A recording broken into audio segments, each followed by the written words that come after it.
The vibrant energy of art. Daniel Yanez, artist DIY on culture, healing, and human connection. Creating art is like creating a language. Good art is a perfect translation of its creator. I am simply trying to write the most beautiful language. Daniel Yanez, artist DIY. Today's discussion ventures into the vibrant world of Artist DIY, a Dallas based artist whose art is a powerful expression of energy, culture, and human connection. Through his unique artistic language, he radiates healing and inspires a deeper understanding of our collective energy, changing the perspective of all who witness his work. We'll also get to see the behind the scenes look at an arduous journey of Daniel's life and the story of why he was driven to the love language he expresses today. Welcome to the Wellness Driven Life Show, where you're about to go on a wellness driven ride.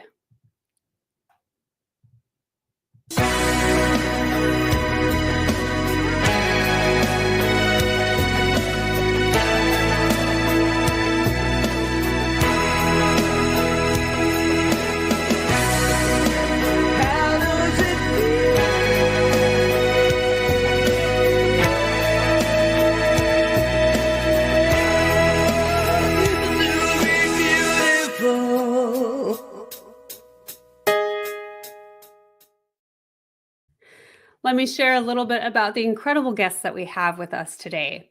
Daniel Yanez, artist DIY, is a Dallas-based artist who uses vibrant colors and bold patterns to express his unique understanding of energy, culture, and the human experience. He has overcome significant adversity to achieve extraordinary success, founding multiple art galleries and inspiring others through his inventive and experimental work. Daniel's art is featured in prestigious collections, and he continues to push boundaries through murals, installations, and NFTs. I am so pleased to help welcome to our stage today, Daniel Yanez. Welcome. Hey, how's it going, everybody? Hello, April. How you doing today? I am doing fabulous. Now, I have had the pleasure, the ultimate pleasure, of listening to you speak, hearing a little bit of a background story, which is why I wanted you here to share it with my audience here on the Wellness Driven Life Show. So, without further ado, let's get started. And how about you share a little bit about yourself so they can get to know you more? Yeah, sure. I'm a about a 20-year veteran artist right here in Dallas, Texas. I've been creating since I was a little kid. I started off with, just putting together Legos and drawing and getting into my sister's makeup and making a mess out of it on the wall. And, I found it very, very, I don't know. It was just my way of kind of expressing myself, kind of just getting away from the realities that were around me at the time. I went to school. I didn't really find art and like the art world that we see now. I didn't really find it until I went to college. I was at a community college, and I went into my first art gallery, and I just saw the amazing artwork on the wall, and I was like, wow, if this is something that I can do with my life, then I would really love to do that. And so from there, I kind of started to call myself a professional artist, and I started creating. Even though my artwork wasn't very good at the time, I still told people I was a professional. I started making paintings, which led to me creating murals, to me getting opportunities in art galleries. I was able to raise enough money to open up my own art galleries and my own studios, and that was kind of fast tracked me to today, to who I am today. That's okay. Wow. Whew. We got Yeah, a that's a lot. lot there. No, but there are so many things that struck me. First off, you saying that you got into your sister's makeup and it had it all over the place reminded me of my youngest daughter, who she is the most incredible artist. And you wouldn't believe the things that she creates. However, she makes the biggest messes. And as a parent, I had to just step back and be like, okay, that's just the way it is, and allow her to express that creativity. I didn't want to stifle it. Uh, and so there's that, but that's more personal. And coming back to you, what I heard you say when you said that you walked into an art gallery for the first time, and the thought that comes to your head is, wow, if I could do that. And the reason I bring that up is because I think that it's really imperative for us to listen to those things that pop up. I call it that intuitive self. You know, it's like our higher self is saying, hey, this is the direction that I want you to go. This is what we're supposed to do. It's what we're meant to do. It's what we're here to do. And I feel that very much, that that was your calling. Yes, it really was. I remember when I first walked into the art gallery, and I was amazed and I was blown away. And I remember looking, at the art pieces, and I remember looking underneath, and they had these tags on them, and on these tags there were just like this descriptions and the artists, and then they had this, price tag on it, and I was like, wow, this is a crazy amount of money for an art piece.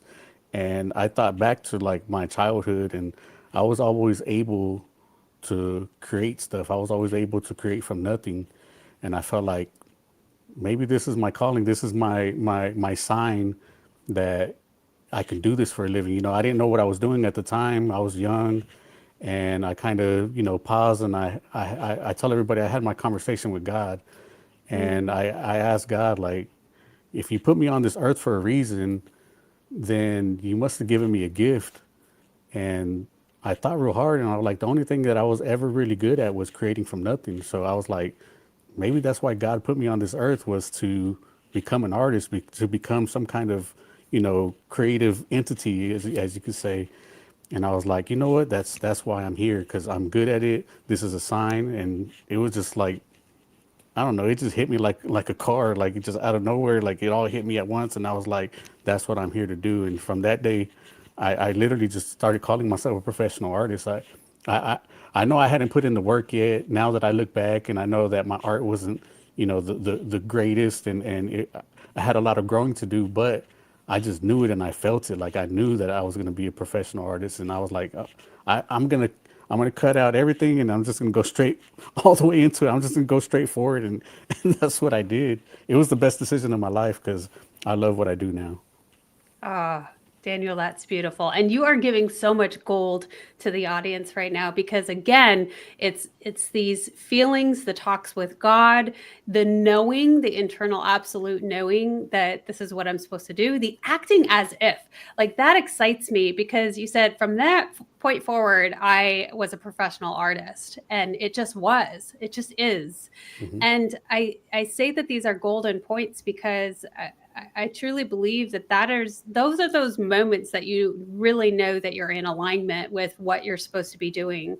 And it's funny when we look at a price tag of something and we're like, wow, people get paid for this. I can do that, and we have this understanding that we are no less or no greater than some of the things, and we're all capable of creating something.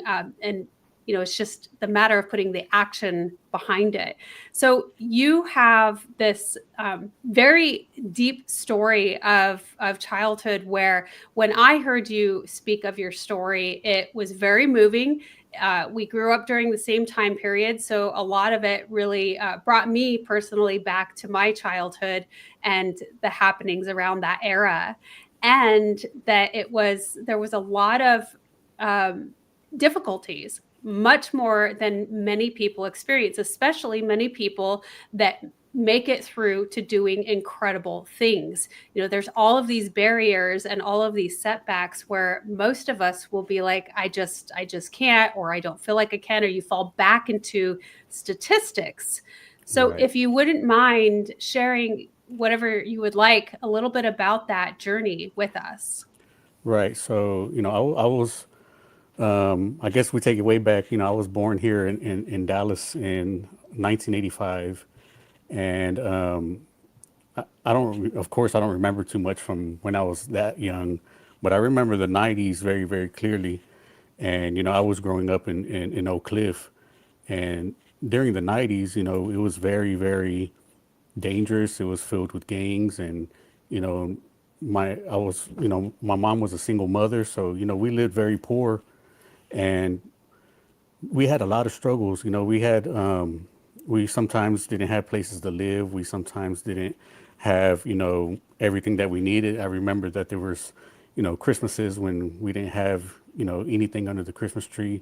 I even remember one year that we built a Christmas tree out of a coat hanger, and we, put our decorations on there and everything. And, we just, made with what we had, so, but growing up in that time frame, I mean, in that time era, like it was pretty tough. It was, we see during my times out there, I remember some of the apartments that we lived in that were, had, drug addicts, they had drug dealers. I remember that there was shootouts on the street. Yeah, it was pretty bad. Also, during that time, I think when I was about maybe like 6, my grandfather died, and I didn't have a father, and so like my one male role model that I did have, even though he wasn't my biological grandfather, but he ended up passing away, so I lost him at a very young age. So it was very much me alone trying to figure out what it was to be a man and what it was to survive in this environment. My mom ended up marrying a man that had just got out of prison. I think this was like 92, 90, somewhere around, maybe a little bit earlier, maybe like 91, somewhere around there. And she met a guy that was, I don't know how I never really asked the question on how they met, but he was in a halfway house. He had just got out of prison. They met and they got married like pretty quick after that. He ended up he was a white man. He was from Alabama, and that's where his family was from. I guess when he got in trouble out there, they brought him out here to Texas to serve out his time in prison. And he moved us to Alabama for I want to say we were there for about a year, and maybe a little longer. I don't remember exactly, but I remember all the experiences out there. Like there was good and bad to take from that experience. I remember when we first moved out there, it was frightening and scary. And then once we got there, we were in this small town called Jasper, Alabama, and it was just a country town, and we were literally the only people that looked like us. We were the only colored people in that whole town, and so it was scary in the beginning. And we did, face, racism. We did get some backlash. We did find, some hate. And I do have a lot of experiences of like that hate as well. But, I think I want to take the time to kind of highlight all the good people that were out there. And, although I experienced those things, man, there were some really, really good people out there that really, really showed me, and it was me and my brother at that time, showed me and him a lot of love, and took good care of us, and showed my mom a lot of love. And it was a really, really cool experience if you took out all that other negative stuff. One of my greatest memories of being out there was, it was some of the most brilliant starry nights that I can ever remember in my whole life. It was so beautiful. I had never seen anything like that. And but living out there, living in the country and experiencing, like moving from the city and then moving to the country, experiencing, all the country life, all the Western life, and all that was pretty interesting to me. And that has a lot to do with my art nowadays. That's why in the past like 4 or 5 years, I've been reliving that time of my life, especially since I moved out into a little ranch myself lately, and not too long ago. And so I've been trying to incorporate that in my life because a lot of memories have been kicked up. But Mm. but when we're out there, I don't know exactly what happened, but we had left to visit family, and we were living in like this trailer home out there, and we went back like a week later. Somebody was somebody had like squatted in our house. They took all of our belongings. They stole everything, and when we went back, everything was gone. There was a whole nother people living there, and I was young. I don't really fully understand what happened. But I remember after that, like we didn't have nothing. We were literally didn't have a home. We didn't. All we had was the clothes on our back, and that we had from our little small trip that we went on for that one week, and we ended up having to come back to Dallas. And when we came back to Dallas, we didn't have nowhere to stay. I remember that we didn't.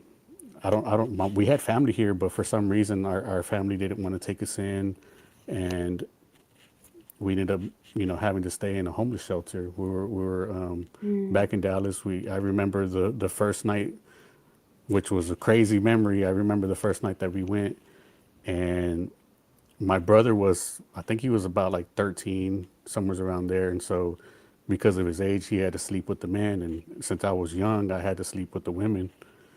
And I remember going with my mom, and I remember, there was a lot of like weird, crazy people in there. And I remember specifically this one lady coming up to my mom, crying, asking my mom and for me to sleep next to her because nobody else wanted to sleep next to her because for some reason she had crabs or something like that. Like that's what she had told us. And I was like, what in the world is going on? And I remember thinking to myself, like, what are crabs? Like, why would she be, I was a little kid. I didn't even understand.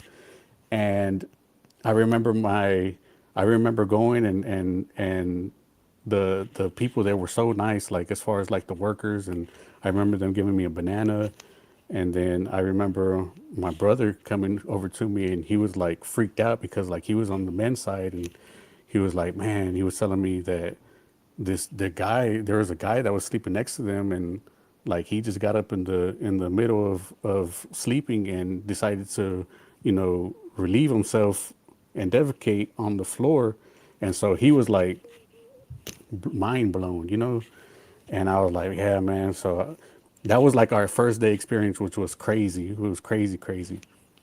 And I don't know, but like for me, throughout all those experiences, I guess because of the age I was, and I was always in like my own imagination in La La Land, and so I didn't really let those things affect me too much. Although I remember them, and now that I think about it, I'm like, huh, why wasn't I more, affected by that or concerned? And but like I was always in my own creative state, and I think because of that is what kept me out of trouble. Yeah.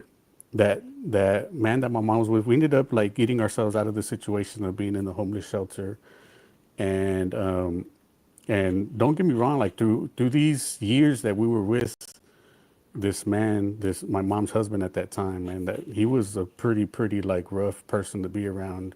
I remember he would beat my mom. He would beat us. He was very angry, very hateful. He was not a good person at all. And about a year after we had gone through the whole homeless shelter thing, he had got a job and he worked himself up to a supervisor pretty quick in that job, and he ended up firing somebody.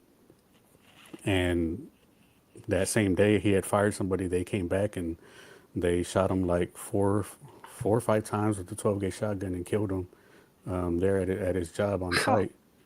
Yeah, and so like I remember that time in my life and again being confused and not really fully understanding. And then I remember going to the funeral, and I remember, seeing him there and seeing, you could I remember seeing still some of like the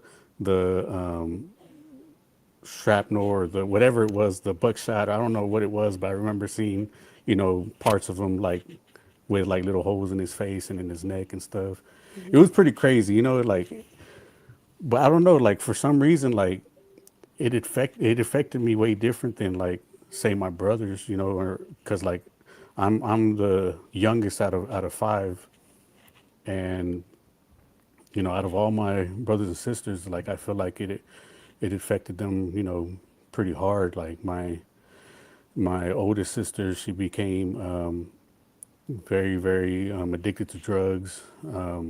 My brothers, lived a hard life, going to prison and living their lives out as trying to. I don't know what they were looking for, but I feel like what I ended up doing was just going into my own state of mind into like just kind of understanding and seeing that like look, I'm looking at all these people in my life, I'm looking at my brothers, I'm looking at my sisters, I'm looking at my mom, I'm looking at my mom's husband, and I'm looking at all these outcomes, and I remember like realizing to myself that like all the things that they're doing are not good and they're not right, and they're not living to their fullest potential. And I was like, maybe that's why their lives are so hard, is because of the choices that they're making aren't very great ones. And I was like, maybe that's an opportunity for me to see if there is something better on the other side. Maybe I should try to do some good stuff and stick to my imagination. And I remember going to school, I felt like I was always really smart, and I was always good at like putting patterns together and putting things together, and realizing that school was easy.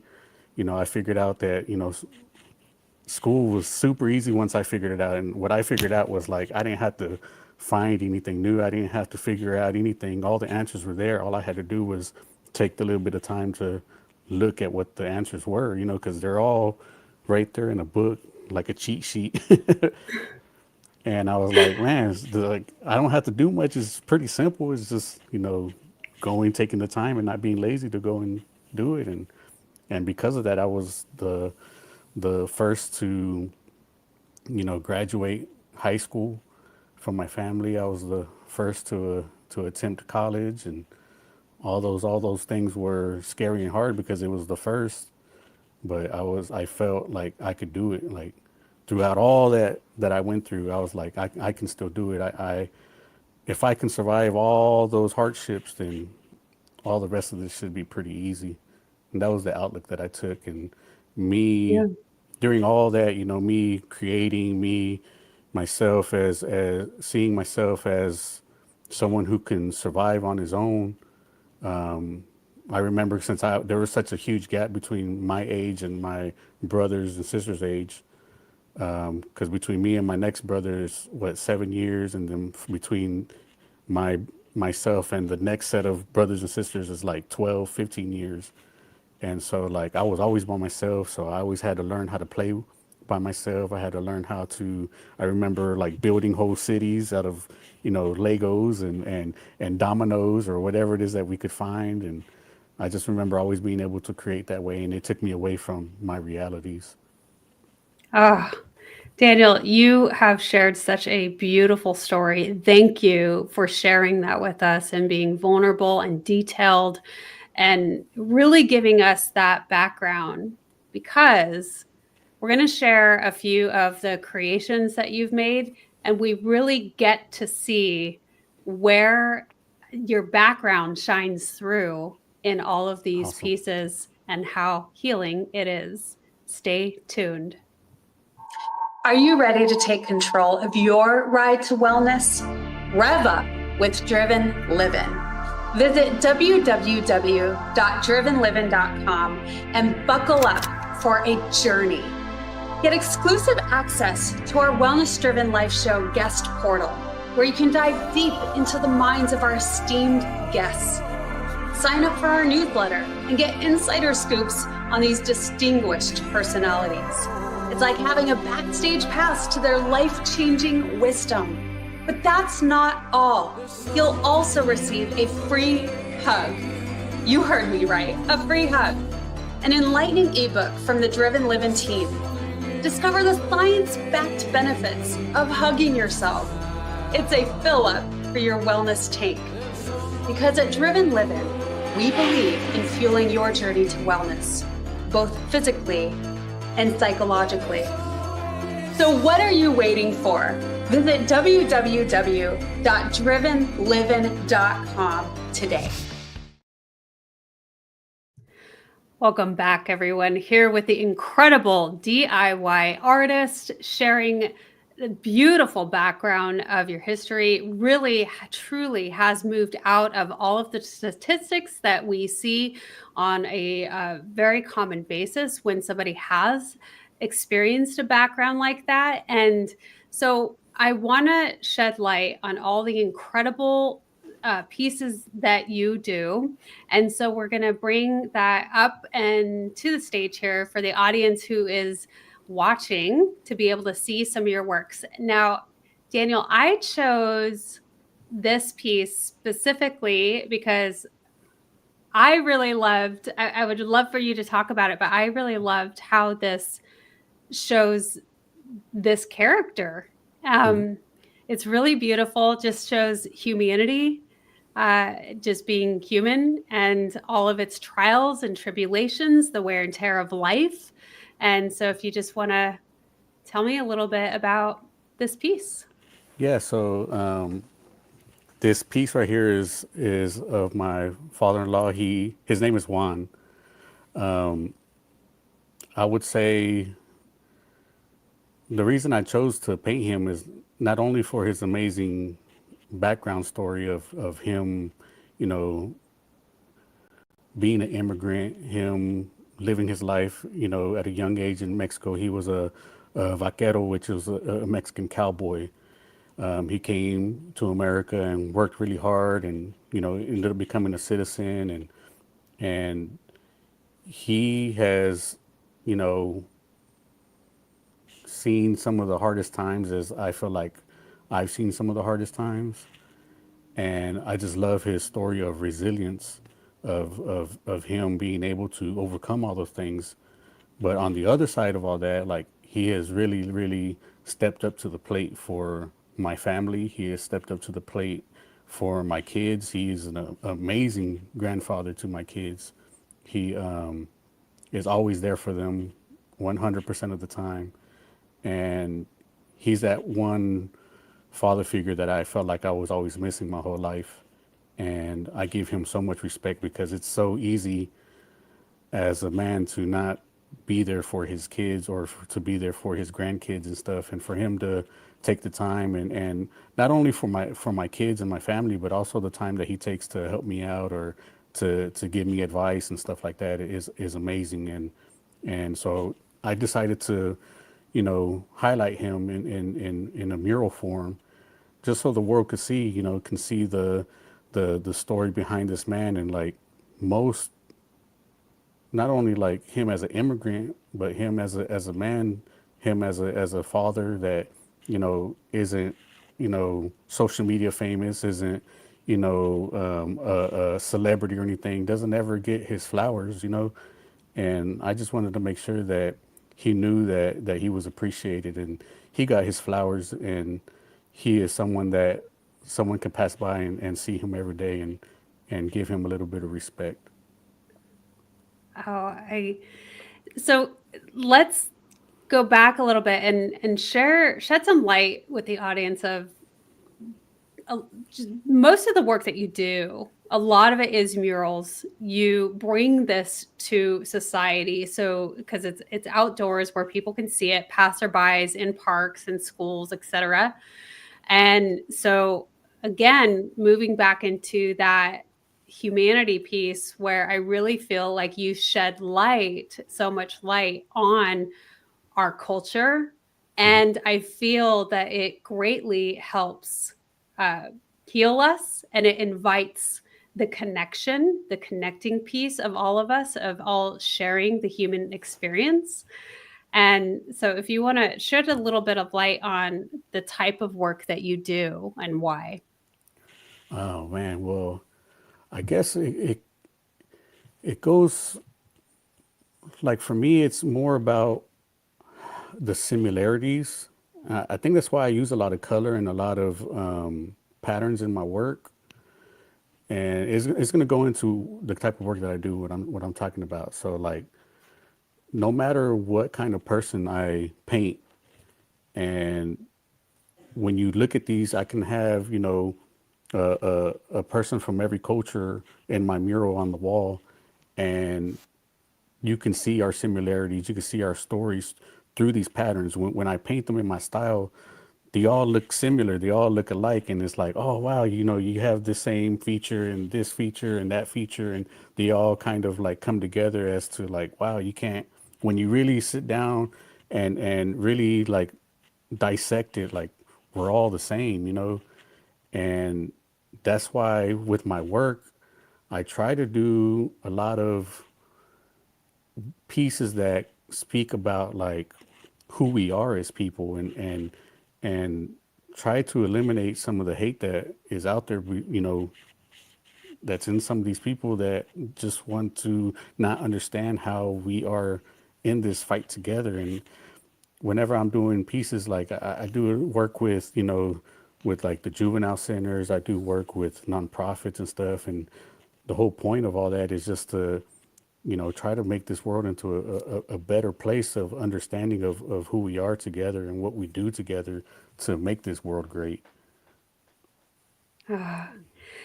So I have one of the pieces up that I love very much, and we'll see a few of the pieces that really bring in that historical aspects, especially locally for Dallas or Texas, and so you have that earthy piece, the culture that we've experienced. And this I really love because it shows the amplifier and the music scene. And so I think that that's really fun. But as we move through these pieces, again, really showing the background and culture and history.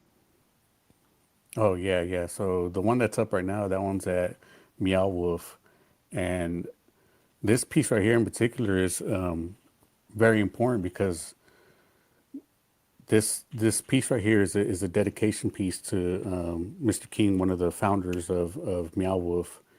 And during that time, he took this idea of Meow Wolf and he took it to New Mexico, and he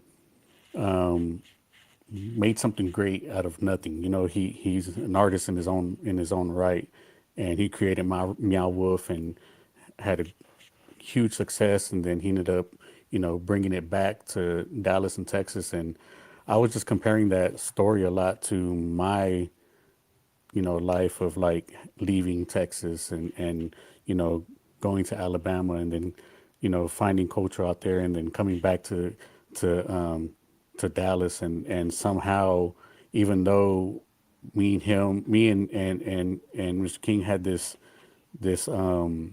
leaving our homeland and then finding something great and then coming back, and somehow our stories intertwined and came together.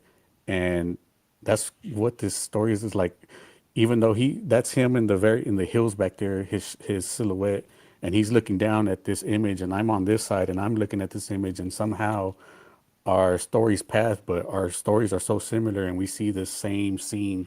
And it's that Texas feel of like the whole history of like from then to now, and how it all just kind of collaborates, and how we're all just kind of intertwined. And even though sometimes we don't realize it and we don't see it, but our stories are so similar. And like, look how our stories cross paths. And who would have known? Who would have known that so many lives and so many stories cross paths like that without us even thinking about it? And that's what I love so much about the things that you bring and create. It reminds us of those synchronicities, so to speak. That's the things that happen and how intertwined we are and how connected we are, and our paths, though may seemingly different, are similar in a lot of respects. So um, this I had to bring Hmm. to the forefront because my husband and I are such huge Star Wars fans. So this is a really fun one for us, and so I'll give it as close as I can. You want to tell Yeah, us a this one. little bit about Yeah, that? this one was just a fun one to do. There's not a whole lot of thought behind it. I got approached by this company that pretty cool company. I've never. All they do is just sell through like TikTok. So they have like their TikTok shop, and so they're always live.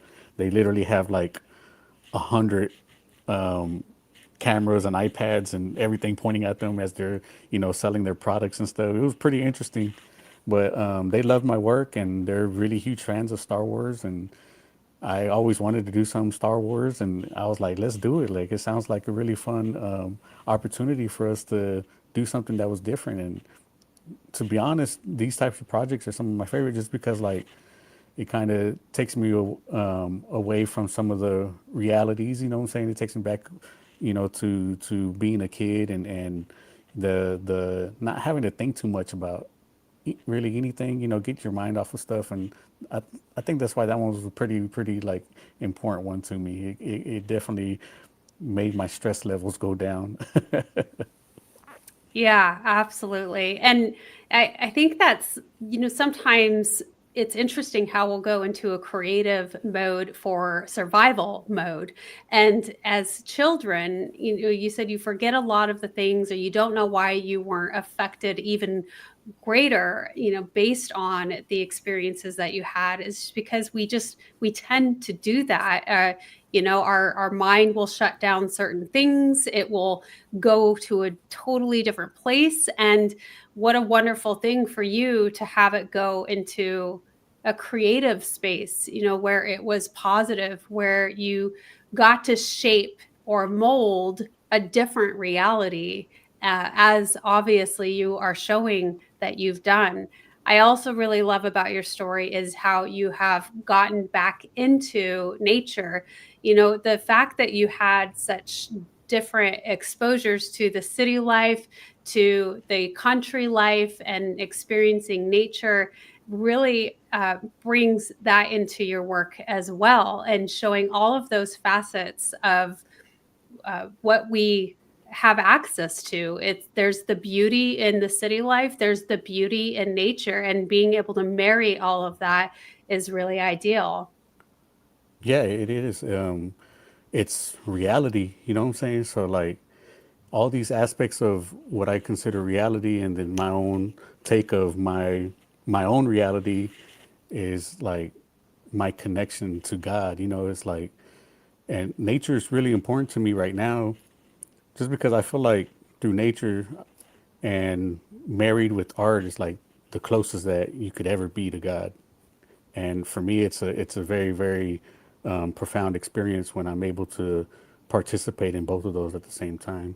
It's a I don't know, it's a really really good feeling. It makes me feel like this is why I'm here on Earth. It's those two things that just, man, it just makes me feel so good. It's a very big stress reliever for myself. Yeah. Well, I mean, scientifically proven that we gain energy back by being out in nature. That's how we recharge the batteries. And so it makes sense that you do a lot of your work outdoors. And I can only imagine your new property has a lot of those pieces where you also get to create outside, outdoors. Yes. Now, what are some of the things that, besides all that, do you have other things that you do on a daily basis to really help you keep that connection? I think like the biggest things that I like to do outside of like creating art is hanging out with my kids. It's always something new. It's always something different every day. Like we do something different, whether it's playing games or, going outside and playing. We're really into badminton right now, so we go outside all the time and play badminton. But I think that's the biggest thing that makes me feel great.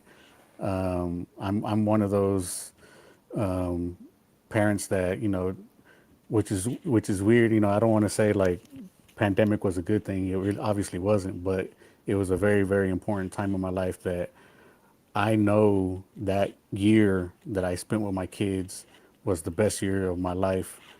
And I know that most likely I'll never have another year like that. It was some of the greatest building of connections that I've had with my kids. And I'm so thankful for that time.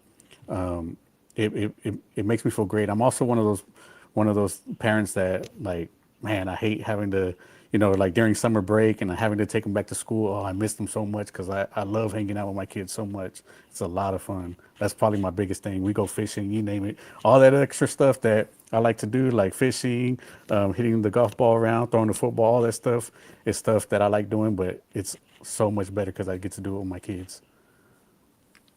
So definitely having that community, that connection piece is vital to you. And I want to make sure that everyone knows where to find you. We've had it displayed here on the screen a number of times for those of you watching in. For those of you listening in, theartistdiy.com. Check it out. It's also in the description below. You can see even more photographs of what he's created and also what he's up to. That said, what is the thing you're most excited about creating now? I would say the thing that I'm most excited about right now is creating more like gallery type work. I'm going to be having a gallery show in April at Kettle Art Gallery in Deep Ellum, and I'm going to be creating a lot of new work for that.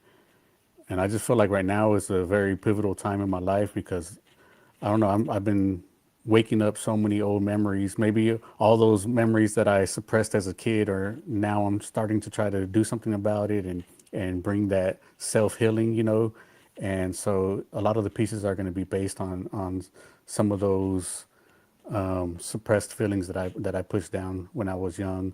A lot of it has to do with, of course, like some of the political points of today, and then also a lot of just like new work and using new techniques and new creative ways of creating these pieces. Yeah. Oh, and no kidding. It is one of the best avenues to be able to, you know, work on those past traumas, those past memories, and through writing, through there's something about and there's study after study about it, handwritten or hand created anything of where it really helps us release all of those and bring them to the forefront in a much better way. And it's an easy way and it's a gentle way. So thank you so much, Daniel, for sharing all of your story, your beautiful art with the world. And I appreciate it. I really enjoyed going to Meow Wolf and seeing your work there. So thank you Thank for you. contributing to that, because I think that those are super fun ways to bring beauty to all of us. And, that playful childhood piece of all of us that we really do need to get back to. Yes, yes. Thank you so much for having me, and I can't wait for all the cool stuff that we have going on in the future. It's going to be amazing. I can't wait to show everybody what we're working on. I love it. Thank you. Thank you so much, Daniel. DIY artists, everyone. I applaud you. I just really love that you are here. Thank you so much for sharing everything with the Wellness Driven Life Show. And thank you so much to our audience, because without you, the show wouldn't be possible. So thank you so much. Goodbye for now. And we will see you next time.